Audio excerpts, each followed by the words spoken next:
Hi friends, அனைவருக்கும் வணக்கம். Welcome to Investopedia channel. இன்னும் நம்ம சேனலை வந்து நீங்கள் சப்ஸ்கிரைப் பண்ணலன்னா கண்டிப்பாக உடனே சப்ஸ்கிரைப் பண்ணுங்கள் ஃப்ரெண்ட்ஸ். இன்றைக்கி நம்ம பார்க்க போகிறது வந்து மியூச்சுவல் ஃபண்ட்ஸோட அட்வான்டேஜ் அண்டு டிஸ்அட்வான்டேஜ். ஃபஸ்ட் நம்ம மியூச்சுவல் ஃபண்ட்ஸோட அட்வான்டேஜஸ் பற்றிலாம் பார்க்கலாம் ஃப்ரெண்ட்ஸ். இப்போ வந்து நம்ம போட்டிருக்க பணம் வந்துட்டு இன்வெஸ்ட் பண்ணியிருக்க அமௌண்ட் வந்து டைவர்ஸிஃபை ஆகிருக்கும். அதாவது ஒரு கம்பெனியில் இல்லாமல் நிறைய கம்பெனி செக்யூரிட்டிஸ்லாம் வந்து பணத்தை வந்து பிரித்து இன்வெஸ்ட் பண்ணியிருப்பாங்க. ஸோ வந்து இப்போ ஒரு கம்பெனி பற்றி ஒரு நெகட்டிவ் நியூஸ் வந்துச்சுன்னா கூட நம்ம ரிட்டர்ன்ஸை வந்து அது பெருசாக பாதிக்காது. அடுத்த அட்வான்டேஜ் வந்து இது வந்து ப்ரொஃபஷ்னல் மேனேஜ்மெண்ட். இப்போ வந்து நம்ம மியூச்சுவல் ஃபண்டில் நம்ம இன்வெஸ்ட் பண்ணுற அமௌண்ட்டை வந்து ப்ரொஃபஷ்னலி குவாலிஃபைடு எக்ஸ்பர்ட்ஸ் தான் வந்து மேனேஜ் பண்ணுவாங்க. ஸோ வந்து நம்ம இன்வெஸ்ட் பண்ணுற அமௌண்ட்டை வந்து கேர்ஃபுல்லாக எந்தெந்த கம்பெனி என்னென்ன செக்யூரிட்டின்னு சொல்லி நல்லா ரிசர்ச் பண்ணி பார்த்துட்டு அதுக்கப்புறம் தான் இன்வெஸ்ட் பண்ணுவாங்க. அடுத்த அட்வான்டேஜ் வந்து சிம்பிளிசிட்டி. இப்போ வந்து எந்த கம்பெனி ஸ்டாக்ஸு செக்யூரிட்டிஸ்லாம் இன்வெஸ்ட் பண்ணோம் அப்படின்னு ஃபண்ட் மேனேஜர்ஸ் வந்து ரிசர்ச் பண்ணிட்டு தான் இன்வெஸ்ட் பண்ணுவாங்க. அதனால் நம்ம வந்து டைம் ஸ்பெண்ட் பண்ணி ஒவ்வொரு கம்பெனி பற்றியும் செக்யூரிட்டிஸ் பற்றியும் ரிசர்ச் பண்ணணும்னு சொல்லி நம்மளுக்கு தேவையில்லை. ஸோ வந்து நம்ம வந்து கண்டிப்பாக ஹோம்ஒர்க் பண்ணணும். என்ன பண்ணணும் அப்படின்னா மியூச்சுவல் ஃபண்டு மேனேஜர் இப்போ யார் வந்து அதை மேனேஜ் பண்ணுறாங்களோ அவங்களோட ஏற்கனவே வேறு ஸ்கீமில் அவங்க வந்து ஏற்கனவே மேனேஜ் பண்ணிகிட்டு இருப்பாங்க. ஸோ அதோட பாஸ்ட் பர்ஃபார்மன்ஸு இப்போ நம்ம எந்த ஃபண்டில் இன்வெஸ்ட் பண்ணுறோமோ அந்த ஃபண்ட்ஸோட பாஸ்ட் ரிட்டர்ன்ஸ் எப்போவுமே வந்து மியூச்சுவல் ஃபண்டில் வந்துட்டு 6 month 1 yearலாம் பார்க்காதீங்க. ரிட்டர்ன்ஸு ஒரு 2 years 3 years 5 years அந்த மாதிரி மட்டும் ரிட்டர்ன்ஸ் பாருங்கள். ஸோ அதில் பார்த்துட்டு நம்ம அது ஓகே அப்படின்னா அதில் வந்து நம்ம இன்வெஸ்ட் பண்ணால் மட்டும் போதும். நம்ம இன்வெஸ்ட் பண்ணதுக்கப்புறம் ஃபண்ட் மேனேஜர்ஸ் வந்து பார்த்துக்குவாங்க. இன்னொரு பெரிய அட்வான்டேஜ் பார்த்திங்க அப்படின்னா நம்ம இன்வெஸ்ட் பண்ண பணத்தை வந்து நம்ம எப்போனாலும் ஈஸியாக எடுத்துக்கலாம்.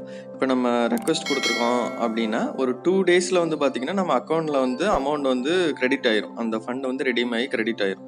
ஸோ வந்து ரொம்ப அது லிக்விடிட்டி வந்து ரொம்ப அதிகம். இதில் மியூச்சுவல் ஃபண்ட் வந்து மேனேஜ் பண்ணுற காஸ்ட் வந்து ரொம்ப சீப்பராக தாங்க இருக்கும். ஏன்னா வந்துட்டு ஒரு மியூச்சுவல் ஃபண்ட் ஸ்கீம் இருக்குது அப்படின்னா அதில் வந்து இன்வெஸ்ட் பண்ணியிருக்காங்க வந்து ஒரு 10,000 பேர் இருப்பாங்க, 50,000 பேர் இருப்பாங்க, 1,00,000 பேர் இருப்பாங்க.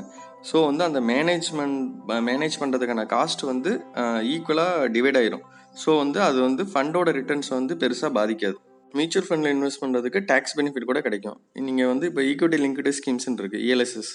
அதில் வந்து நம்ம இன்வெஸ்ட் பண்ணோம் அப்படின்னா 80C செக்ஷன் படி டேக்ஸ் பெனிஃபிட் கிடைக்கும். நம்ம வந்து டேக்ஸ் கிளைம் பண்ணிக்கலாம், அந்த பெனிஃபிட் வந்து கிளைம் பண்ணிக்கலாம். இது வந்து இப்போ நம்ம சேலரிடு பீப்புளுக்குலாம் வந்துட்டு டேக்ஸுக்காக எங்கே சேவ் பண்ணுறது அப்படிங்கிற அந்த 80Cங்கிற செக்ஷன் வரும். ஸோ வந்துட்டு இது வந்துட்டு கண்டிப்பாக மியூச்சுவல் ஃபண்டில் இன்வெஸ்ட் பண்ணுறது வந்து பெஸ்ட் ஆப்ஷன். மியூச்சுவல் ஃபண்ட்ஸோட டிஸ்அட்வான்டேஜ் பற்றி பார்க்கலாம். Higher cost. கொஞ்சம் மியூச்சுவல் ஃபண்ட்ஸில் வந்து எக்ஸ்பென்ஸ் ரேஷியோ காஸ்ட் வந்து அதிகமாக இருக்கும். ஆனால் எல்லா மியூச்சுவல் ஃபண்ட்ஸும் கிடையாது, நோட் பண்ணிக்கோங்க. கொஞ்சம் மியூச்சுவல் ஃபண்ட்ஸில், அதாவது எக்ஸாம்பிளுக்கு வந்து இந்த அசட் அண்டர் மேனேஜ்மெண்ட் வந்துட்டு அமௌண்ட்டு கம்மியாக இருந்துச்சு அப்படின்னா அந்த மியூச்சுவல் ஃபண்ட்ஸில் எக்ஸ்பென்ஸ் ரேஷியோ காஸ்ட் வந்து கொஞ்சம் அதிகமாக இருக்கும். ஸோ வந்து நம்ம என்ன பண்ணணும்னா இன்வெஸ்ட் பண்ணுறதுக்கு முன்னாடி எக்ஸ்பென்ஸ் ரேஷியோ வந்து செக் பண்ணிக்கணும். ஸோ எக்ஸ்பென்ஸ் ரேஷியோ அதிகமாக இருந்துச்சு அப்படின்னா நமக்கு வர ரிட்டர்ன்ஸில் கொஞ்சம் குறையும். அடுத்த டிஸ்அட்வான்டேஜ் வந்து டைலூஷன். இப்போ மியூச்சுவல் ஃபண்டில் இன்வெஸ்ட் பண்ணுறப்ப கொஞ்சம் டைம் ஸ்பெண்ட் பண்ணி நிறைய ஃபண்ட்ஸ்லாம் வந்து கம்பேர் பண்ணி பாருங்கள். அதுக்கப்புறமா வந்து நம்ம மியூச்சுவல் ஃபண்ட்ஸ் வந்து செலக்ட் பண்ணணும். இப்போ வந்து மியூச்சுவல் ஃபண்டில் இன்வெஸ்ட் பண்ணுறப்ப ஜென்ரலாக 2 to 3 ஸ்கீம் வரையும் இன்வெஸ்ட் பண்ணுங்கள். அதுக்கு மேலே ரொம்பவும் டைவர்சிஃபிகேஷன் பண்ண வேணாம். நான் இப்போ வந்து ரிஸ்க்கை டைவர்சிஃபை பண்ணுறேன்னு சொல்லிட்டு 6-7 மியூச்சுவல் ஃபண்ட்லாம் நம்ம இன்வெஸ்ட் பண்ணுறப்ப என்னாகும் அப்படின்னா நம்மளுக்கு வர ரிட்டர்ன்ஸ் வந்து குறைஞ்சிரும். அந்த காம்பவுண்ட் எஃபெக்ட் வந்து கம்மியாகும். ஸோ வந்து முடிஞ்சளவு வந்துட்டு 2 to 3 மியூச்சுவல் ஃபண்ட் ஸ்கீமுக்குள்ளே இன்வெஸ்ட் பண்ணுற மாதிரி பாருங்கள். இன்வெஸ்ட் பண்ண உடனே ஸ்டார்ட் பண்ணுங்கள் ஃப்ரெண்ட்ஸ். அப்புறம் அட்லீஸ்ட் மாதம் வந்து ஒரு கொஞ்சமாக ஒரு மினிமம் ஒரு 500 இன்வெஸ்ட் பண்ணி ஸ்டார்ட் பண்ணுங்கள். எவ்வளோ சீக்கிரம் இன்வெஸ்ட் பண்ண ஆரம்பிக்கிறீங்களோ அவ்வளோ வந்து நம்மளுக்கு பின்னாடி வந்துட்டு கண்டிப்பாக பெனிஃபிட் வந்து நிறையா இருக்கும். அப்புறம் மியூச்சுவல் ஃபண்ட்ஸில் வந்து இன்வெஸ்ட் பண்ணுறப்ப ரிட்டர்ன்ஸ்லாம் வந்து டெய்லி பார்த்துட்டு டென்ஷன் ஆகாதீங்க. நம்ம மியூச்சுவல் ஃபண்ட்ஸ்னாலே அது வந்து லாங் டேர்முக்காக தான் மெயினாக.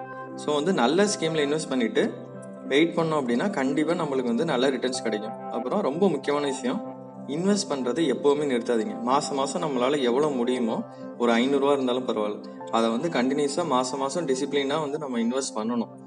ஸோ வந்து இதெல்லாம் நம்ம பண்ணோம் அப்படின்னா நம்ம ஃபியூச்சர் வந்து கண்டிப்பாக வந்து நல்லாயிருக்கும். தேங்க்ஸ் ஃபார் வாட்சிங் த வீடியோ ஃப்ரெண்ட்ஸ். நம்ம சேனலை வந்து இன்னும் சப்ஸ்கிரைப் பண்ணல அப்படின்னா கண்டிப்பாக சப்ஸ்கிரைப் பண்ணிடுங்க.